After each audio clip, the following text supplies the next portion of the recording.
بسم الله الرحمن الرحيم. الحمد لله والصلاة والسلام على رسول الله صلى الله عليه وسلم. السلام عليكم ورحمة الله وبركاته. Welcome back again to the rise of the novel. We agreed that the novel came as the last literary form in comparison, in terms of history, of course, in comparison to poetry and drama. Poetry and drama came first, and then came the novel. Before the novel started at the end of the 17th century, there were some attempts at writing novels, or where there were some pieces of writing that are similar to the novel, but we cannot call them novel. The first work of art that can be called a novel is Orinoco by Afra Ben, that was published in the year 1688. Also Pilgrim's Progress by John Bunyan. Later, 30 years later, there came Robinson Crusoe by Daniel Defoe, which is considered to be the first real novel in English literature. As we did last lecture, these are the things that you expect to learn this time. I hope we can cover them all.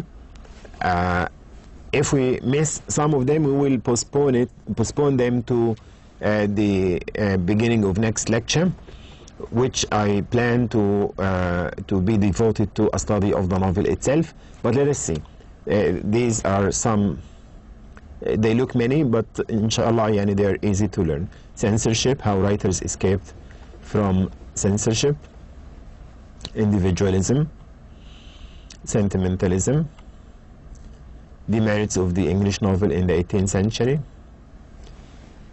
journalism, coincidence, and some of the elements of the novel, summary of weaknesses, the merits of the English novel in the 18th century, patronage, serialization. You see, they look many, but as you will see, most of them are simple and easy to understand. Okay, let's start with point number one. What was point number one? Censorship. Censorship. Characteristics of the 18th century novel. The first thing is censorship. Let us look at the word novel. I explained that already before. Let's repeat it. Novel as an adjective, and novelty as a noun. A novelty as a noun is something that is strange, unfamiliar, unacceptable, something that is odd. And that is why it is considered a novelty. And as usual with any novelties, people do not like them. They do not easily welcome them. Perhaps later, those novelties can be okay with people, right? The invention of anything, the introduction of anything, especially in traditional societies. The novel got its name from that. It was itself novel. It was new. It was strange. It was unfamiliar. What was the automatic response or attitude of people? They were reluctant. They were unwilling to welcome the novel among them. It was okay for them to read poetry. It was okay for them to read drama and to attend the plays of Shakespeare enacted on a stage, because poetry and drama were very old literary forms. There was no problem with them, but the novel was a novel genre. The novel was considered to be a novelty. It could not be published easily. Since it is a novelty, if I have a novel that is to be published, I have written it, I give it to the publisher to publish, it was natural for him to say, no, sorry, because it was expected that this work of art that is called the novel may not be welcomed by the reading public. They wouldn't accept it. It would be prevented from publication. It was not published easily. This had to do with the nature of the novel at that time. It was a new genre and was considered by many to be a novelty, something which not many people were proud of. They were not proud of it at all. Robinson Crusoe, for example, was not published as a novel. The result of the fact that the novel was a novelty, the result was that works like Robinson Crusoe were not published as a novel. There was a way out. There was an outlet and a solution. What did writers do to solve that problem? They published those books under other names. They didn't call it a novel. They called it what? History, or repertoire, or a tale, or a story, or adventure. Call it anything, even history. Give it the name of history, like a story, but don't call it a novel, in order to avoid censorship. So what is censorship? The title of this slide, look at it. The title of this slide is censorship. What is censorship? This censorship means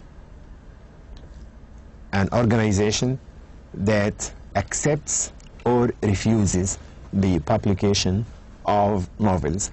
That organization, held in the hands of the government, was strong at the beginning of the 18th century. Okay. Now there is a very simple question, a very important question about censorship. What did writers do to escape from censorship? Since this was the case, since it was not easy for writers to publish themselves and to allow readers, to help readers to read them, to have readers read their novels, there had to be a solution, okay? A number of solutions indeed. One of them is writing prefaces to justify the writing of novels. Writing prefaces. What is a preface? A preface is an introduction. A preface is an introduction. A preface is a number of pages at the beginning of the novel, disconnected, dissociated from the main text of the novel, in which the writer would explain himself and try to strike a balance between himself and the reader, marketing the novel itself, trying to endear himself, to make himself dear to the reading public. So writing prefaces, introducing himself. Rather than publishing the novel automatically, he would introduce himself. Changing the setting. The setting is the time and place. What is the setting? The time and place. What is the setting?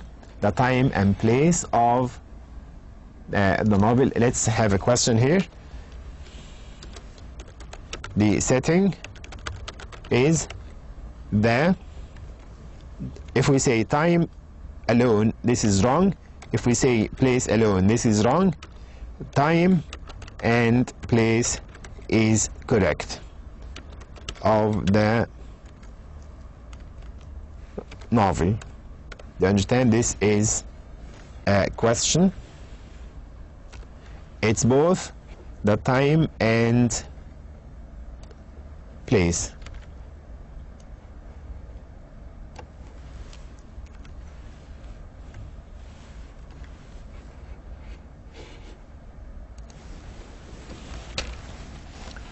So they changed the setting of, what is meant by changing the setting? Changing the time and place of the novel. That is to say, a writer like Daniel Defoe would like to talk about England as a place and about the 18th century as a time, okay? It was logical, it was natural for Richardson and Fielding and Daniel Defoe to write about England as a place and about the 18th century, the time in which they lived, okay? But if they did so, if they talked about England in the 18th century, the novel would not be published. There would be censorship. To avoid that, to solve this problem, they chose solitary islands or remote places and past times. So the places they chose were far away places, distant places, Africa, for example, or Asia, or islands like in Robinson Crusoe and Gulliver's Travels by Jonathan Swift. The place is another island, another place away from England, but it talks about England. It is just an indirect way of talking about England.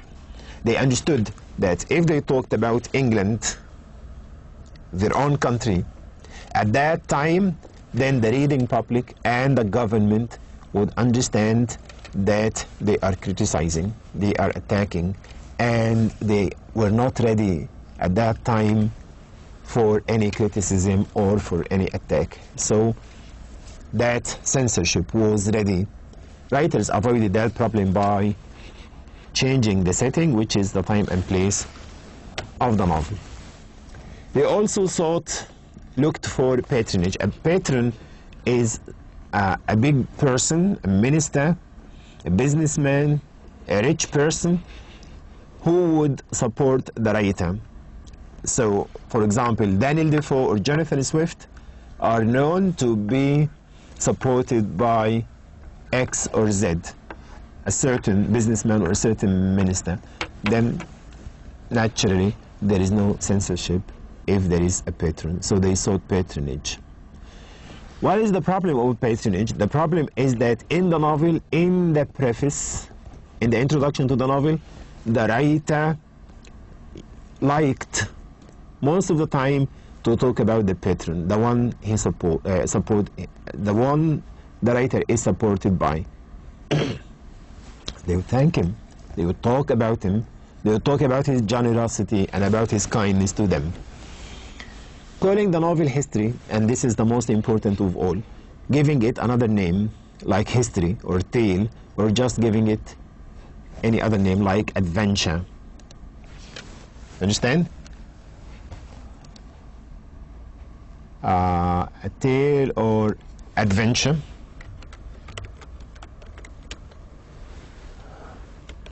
Or just giving it any other name in order to avoid censorship. You understand?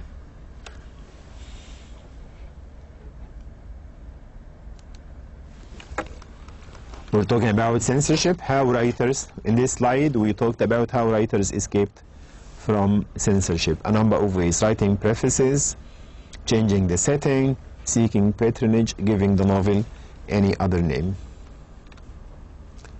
Was this good for the rising novel? Was censorship good?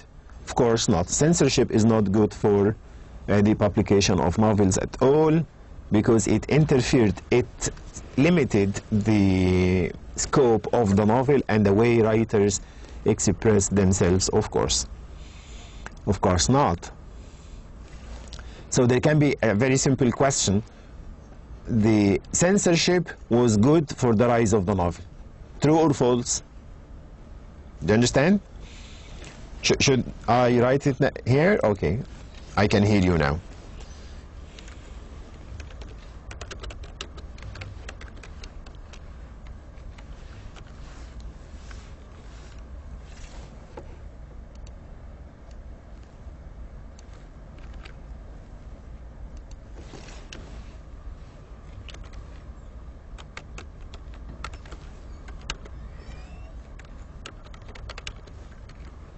Censorship was good for the rise of the novel.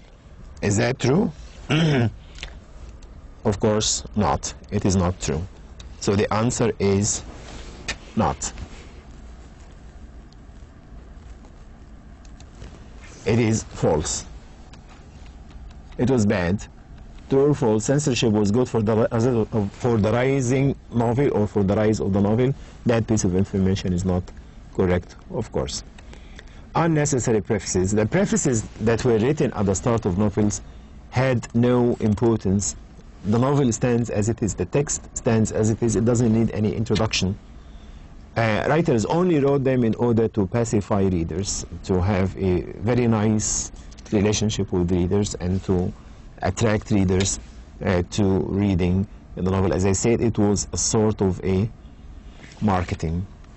The last point is exaggeration. They exaggerated, they talked about the patron, they described the kindness of the patron, and that of course was not the place of the novel.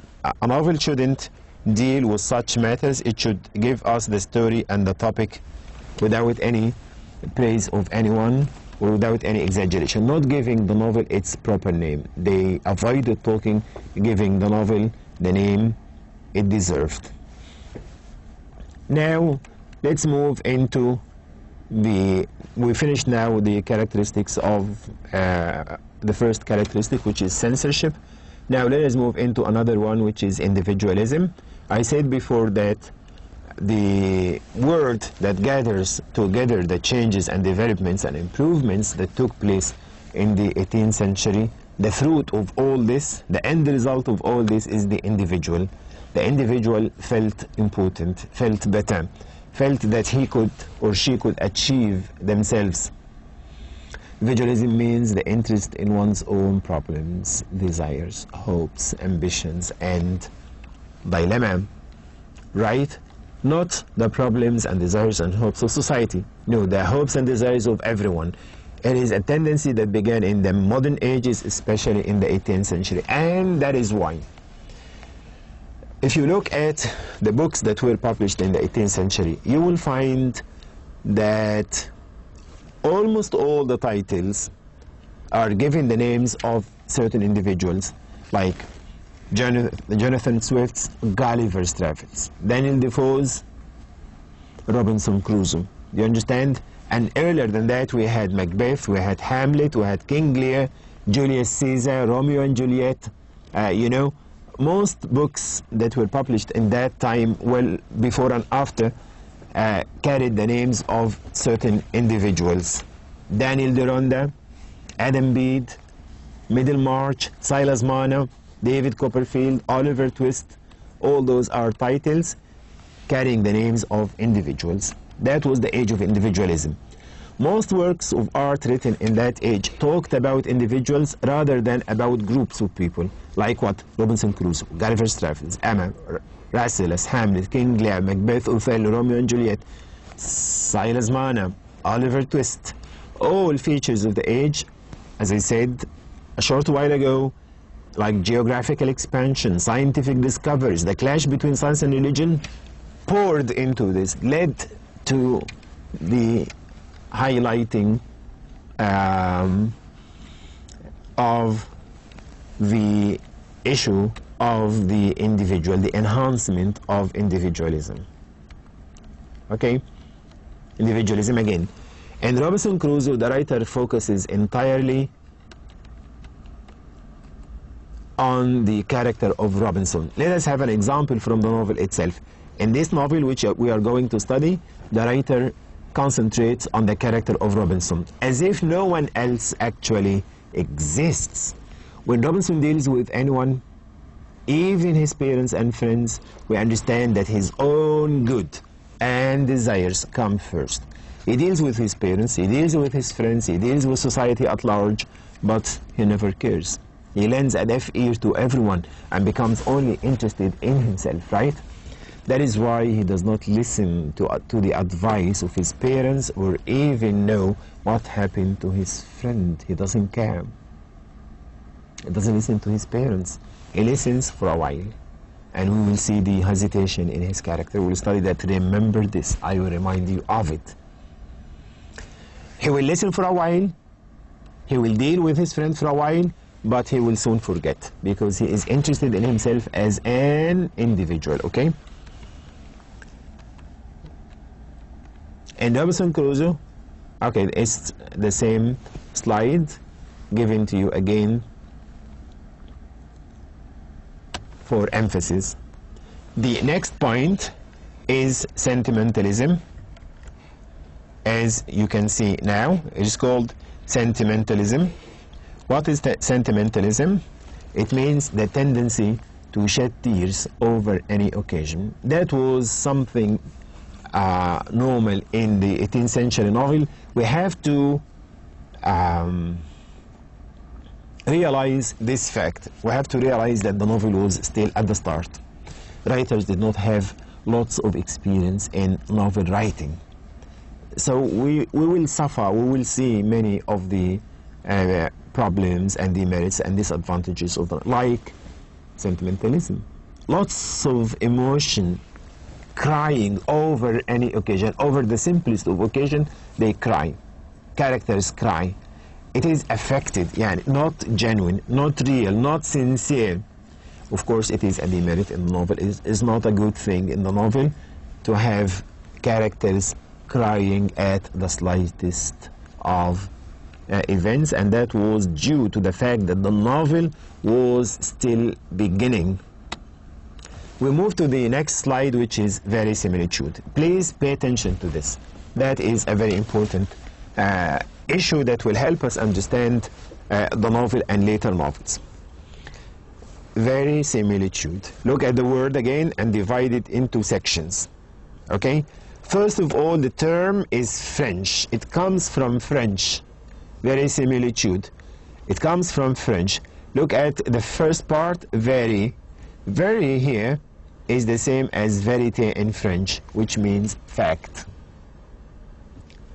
Fact.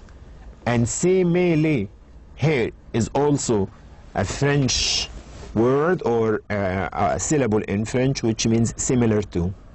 And the T-U-D-E at the end of the word makes the noun. So verisimilitude, as you can see. So a question can be asked like this. The word verisimilitude is French, German, Italian, or Egyptian? Huh? Of course, it is French. It comes from French. Veri means verité, that is to say fact. From this, you understand that verisimilitude means realism, what is probable, what is possible, what can happen. Writers of fiction, of literature in general, have to be interested in what is probable, what is possible, what can happen. Things as they can be, not things as they are. When you read the work of art, you have to feel that it can happen really. Some features of the novel in the 18th century, the titles given to the work of art, and I will give you pictures like this at the end. See, titles like this carry travels into several remote nations of the world. It's in 4 parts. Lemuel Gulliver, blah blah blah. That is to say, the title itself, look at this title, this is a title. Suppose that you have a title like this today, of course you are not going to buy the book. But that was the case at the beginning of the novel. Writers were interested in publishing their novels, and that is why the titles were like this, in order for them to convince readers to buy the novel. So titles were very expressive, choosing certain words like this, strong words. The prefaces were always there. We will discover when we read the novel that it didn't contain a lot of dialogue. Dialogue is really very important in a novel, because dialogue, the previous slide, the one that we have just finished, is called verisimilitude. To achieve verisimilitude means that your novel is realistic. It talks about reality, and it is probable, and it is possible, it can happen. Then the reader will believe what you are saying. If a writer achieves verisimilitude, he is a successful writer. If he doesn't, he is not successful. Do you understand? If there is no dialogue, then you are not realistic enough. Then there is a mistake, there is a disadvantage. So at that time, when the novel arose, when it came into being, there was no adequate dialogue. Instead, there was illustrations. There was illustration, or there were illustrations, pictures given, like books for children, you know. Every other page you had a picture in order to help you imagine the course of events.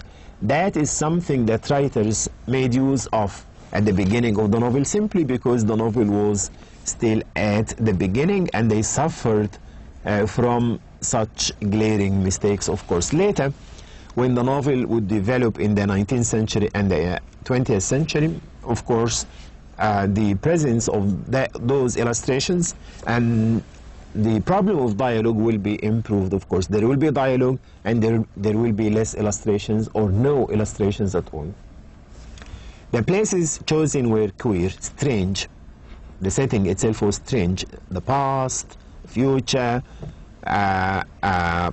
remote island or remote islands, in order, as we said, to avoid censorship. There was criticism, but the criticism was indirect, of course. It was not straightforward. Some of the demerits of the novel at that time: the titles of novels and chapters. What about them? And also the subtitles. A novel was not just called Robinson Crusoe or Gulliver's Travels. No. With Robinson Crusoe, you have about 3 or 4 sentences, as we will see in the pictures. Now, at the end of the lecture, I will give you some pictures of those novels. So the titles of novels were long titles, and every title had a subtitle, another less big title, lesser title, also the chapters. After the heading of the chapter, the writer gave us a few lines in order to explain to us the chapter, to tell us what the chapter will talk about. We will, of course, realize this and observe it in our study of the novel. There is also coincidence. Remember, all those things will come back to when we study the novel. A coincidence is something that happens by chance and against reason. It is not expected, and at the same time it is not believed. I will explain it more later, but it is one of the demerits of the novel. A demerit is a disadvantage. It is not a good thing to have long titles or subtitles. It is not a good thing in a novel to have coincidence. Chance is okay in real life. It happens. But every time having coincidence, something that is illogical, it does not add to the verisimilitude of the novel, to the probability and possibility and realism of the novel. The language was more or less complex, intricate, and the sentences were long. There were illustrations like this in front of you, illustrations, pictures. In a novel, we have to follow the writer through what he writes, through the words that he uses, the dialogue, the situations, the descriptions, right? But not through illustrations, as you can see. This is Robinson Crusoe when it was first published. Voyages and Travels, the life and true adventures of Robinson Crusoe. Do you understand? Not a simple title, but an illustration in which the writer prefers to insert lots of information plus the picture in order to attract the reader's attention to the novel is going to read. It's a sort of marketing, as I said before.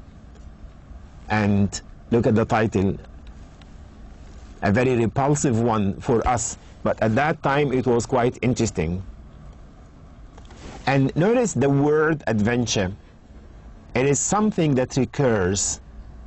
Mr. Defoe, you know, it's a title, it's a word that recurs because at that time people got in love with adventure. Their lives before the rise of the novel were boring, and they needed writers to come and take them away from the hustle and bustle of London, from the boredom of England, into the realms of adventure and exploration and exotic lands. And that is why on the title page you could find all those promises of a good read in which you have lots of adventure. Again, travels into remote parts of the world, remote nations of the world. This is Jonathan Swift, and his novel is Gulliver's Travels. Travels into several remote nations of the world in 4 parts by Lemuel Gulliver. And the writer begins to talk about Lemuel Gulliver again in these lines. You know, nowadays this is different. There are lots of changes to the novel. You do not have these subtitles and these explanations and illustrations anymore, as we can see. But as I said, it's a problem of beginnings. This is Joseph Andrews by Henry Fielding again. Look at what I said before. They didn't give the novel the word or the name it deserves. A novel is a novel. But since the novel was unfamiliar, unacceptable, strange, they escaped from censorship and used another name to refer to the novels. They called it either history or tale or adventure. Here, the history and adventures of Joseph Andrews by Henry Fielding. We will be tackling these things when we start our next lecture, inshallah. The plot, which is what is happening, what happens in the story, the character, the person, whether male or female, involved in what is happening in the story, the point of view of the author, and how he visualizes the story, how he tells the story. The setting, we agree today that the setting is not just the time, it is not just the place, but it is the time and the place, the where and the when of the story. And the theme is the topic, the idea that the writer wants us to understand by reading, by giving us the novel. The ability to identify these elements in a novel and then understand how all of these elements work together to provide the effect of the novel on the reading leads to a critical understanding of the novel. In order to understand the novel very well, you have to combine together all these things: the plot, the character, the point of view, the setting, and the theme. Plus, you have to have all those elements that we have studied together about the background of the novel. You have to have them ready at hand so we can go back to them and refer to them and compare and contrast in order to make our reading and examination of the novel a worthwhile experience. Let us sum up the weaknesses of the novel in the 18th century at the beginning. The titles of novels and chapter headings were long, as we have seen. Sentences were long. There was a lot of repetition. The structure was weak. The plots also were weak.